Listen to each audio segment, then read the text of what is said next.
여러분 안녕하십니까? 이어서 광주 전남권 소식입니다. 설 연휴가 어느덧 막바지에 향하면서 고향집을 찾았던 귀성객들은 다시 일상으로 돌아갈 준비를 했습니다. 고향이 주는 포근함과 넉넉함을 가슴에 담고 힘차게 한 해를 살겠다는 각오도 다졌습니다. 김종수 기자입니다. 한 해 농사를 지어 아껴뒀던 참기름이 아들들 선물로 건네줍니다. 워낙 수확량이 적어지다 보니 넉넉하게 나눠주기는 힘들어도 어머니의 마음만은 부족함이 없습니다. 참기름인 게 맛있게 갖고 와서 먹어라. 진짜 짠하다. AI로 농촌 마을에서도 싱싱한 달걀을 구하기가 쉽지 않지만 자식들을 위해서라면 아끼고 아껴서 선물 가방에 담아줍니다. 자식들한테 주니까 즐겁잖아요. 남 같으면 좀 저기 한데 자식들 주는 것은 부모 마음에서는 즐거워요. 명절 연휴가 훌쩍 지나가고 아쉬움을 뒤로한 채 헤어져야 할 시간. 떠나는 아들들도 떠나보내야 하는 부모님도 언제나 서운한 마음이 큽니다. 또 한철 지나고 나서 돼야 되는데 그때까지 또 건강하게 또 잘 지내셔야 되고 그래서 조금 아쉽고 서운하고 그렇습니다. 서운하지요. 늘 봐도 서운해. 또 왔다 가면 자식아 서운하잖아. 열차를 이용하는 귀성객이 늘면서 광주 송정역은 연휴 내내 붐비고 있습니다. 손에 손에 선물 보따리를 들고 아쉬움을 뒤로한 채 귀경길에 오릅니다.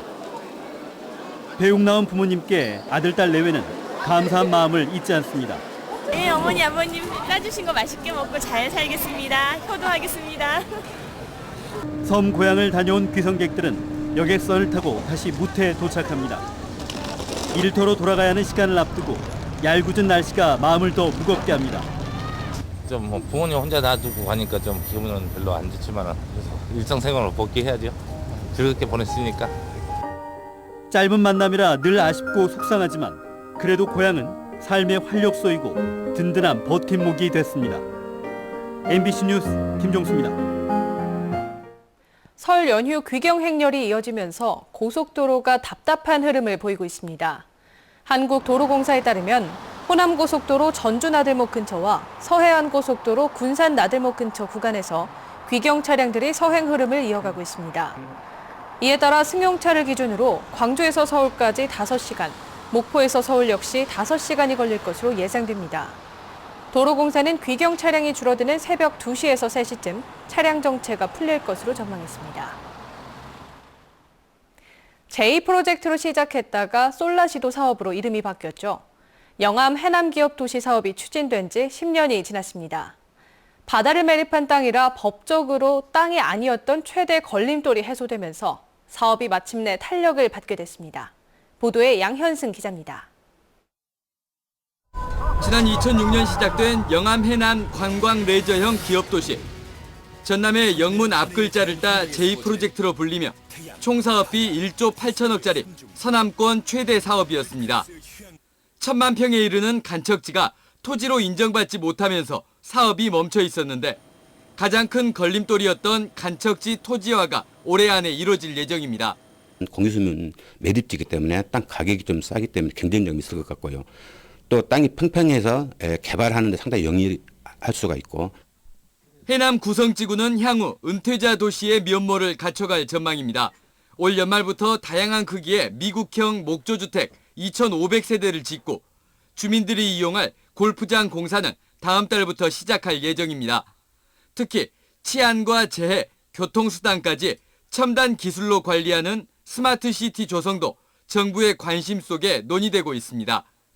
올 연말까지 45홀, 최종 63홀 규모 골프장이 추진 중인 영암 3호지구는 향후 중국 골프 시장을 겨냥한 골프 교육장으로 조성될 방침입니다. 불투명한 국내외 경기와 투자 가능성이 변수지만 최대 난관은 돌파했다는 게 전라남도의 설명. 서남해안 관광레저형 기업도시는 이르면 내년부터 윤곽을 드러낼 것으로 보입니다. MBC 뉴스 양현승입니다. 생활 쓰레기를 고체 연료로 만들어 놓고도 제때 활용하지 못해 골칫거리가 됐다는 소식 전해드렸는데요. 나주 혁신도시에 건립된 폐기물 연료화 시설 역시 비슷한 문제를 안고 있는 것으로 드러났습니다. 이계상 기자가 취재했습니다. 툭하면 고장이 나서 중단되면서 부실 시공 논란을 낳고 있는 나주 화순의 가연성 쓰레기 자원화 시설입니다. 2014년 7월 시험 가동을 시작한 이 시설은 2년 반 동안 설비 보완을 통해서 하루 7, 80톤의 쓰레기를 연료화하고 있습니다. 특별한 결함이 발생하지 않는 한 하루 100톤 정도는 처리할 수 있게 됐습니다. 120, 30톤 처리는 가능할 거라고 봅니다. 근데 대신 직원들 인원이라든가 이런 것들을 좀 더 보완을 좀 해야 될 것 같습니다. 여기서 생산된 펠릿 형태의 고체 연료는 6월 중순까지 민간 업체에 판매되고 이후에는 지역 난방공사가 처리하게 돼 있습니다. 빛가람 혁신도시의 에너지 공급을 담당하게 될 지역 난방공사의 열병합 발전소는 올해 말쯤에나 완공될 예정입니다. 이 때문에 반년 동안 생산될 3,000에서 5,000톤 분량의 고체 연료를 어떻게 처리할지가 골칫거리가 됐습니다. 게다가 납품 기준이 비성형 연료로 급 변경되면서 이미 생산된 성형 연료를 받아줄 줄 미지수인데다 수십억 원을 투입한 설비는 곧바로 예물단지가 될 가능성이 높아졌습니다. 비성형을 이제 사용하는 보일러 타입으로 저희가 건설을 해요. 성형으로 생산하지 말고 이제 바로 비성형으로 생산해가지고 저희한테 주는 거로 저희가 이제 협의를 다시 한번 들려봐야 돼요. 쓰레기를 신재생 에너지로 만들겠다며 200억 원이 투입된 자원화 시설이 엇박자 행정 탓에 올해 말까지 운영 차질이 불가피하게 됐습니다. MBC 뉴스 이계상입니다. 어젯밤 10시쯤 영광군 묘량면 사막육교 인근 국도에서 30살 박모 씨가 몰던 승용차가 마주오던 승용차 2대와 잇따라 충돌해 박 씨 등 5명이 크고 작은 부상을 입었습니다.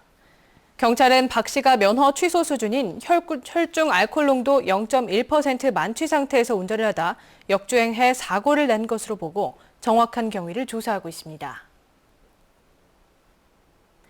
여수 밤바다를 보면서 낭만을 즐길 수 있는 여수 낭만포차가 전국적인 명소가 되고 있습니다. 여수시는 지난해 여수를 방문한 관광객이 1,300만 명을 달성하는 데에는 여수 밤바다 낭만 버스킹과 함께 전국적인 명소가 된 17개 점포의 여수 낭만포차가 큰 역할을 한 것으로 분석하고 있습니다. 특히 여수 낭만포차가 지난 한 해 전체 매출액 16억여 원을 기록하면서 이 가운데 3%인 4,900여만 원을 기부하는 등 활발한 사회공헌 활동으로도 이어지고 있다고 밝혔습니다. 전남 지역 사회복지 생활시설 10곳 가운데 7곳이 노인시설에 편중된 것으로 나타났습니다. 전남 복지재단이 발표한 복지자원 총량조사 분석 보고서에 따르면 전남 359개 시설 가운데 70%가량인 249개가 노인 관련 시설입니다. 반면 정신질환자 공동생활가정이나 노숙인 자활시설, 가정폭력 피해자 시설 등은 한 곳씩에 그쳤습니다. 복지재단은 노인장기 요양보험제도를 도입한 이후 노인 요양시설이 급증했다며 다양한 계층을 위한 복지자원의 배분이 필요하다고 지적했습니다.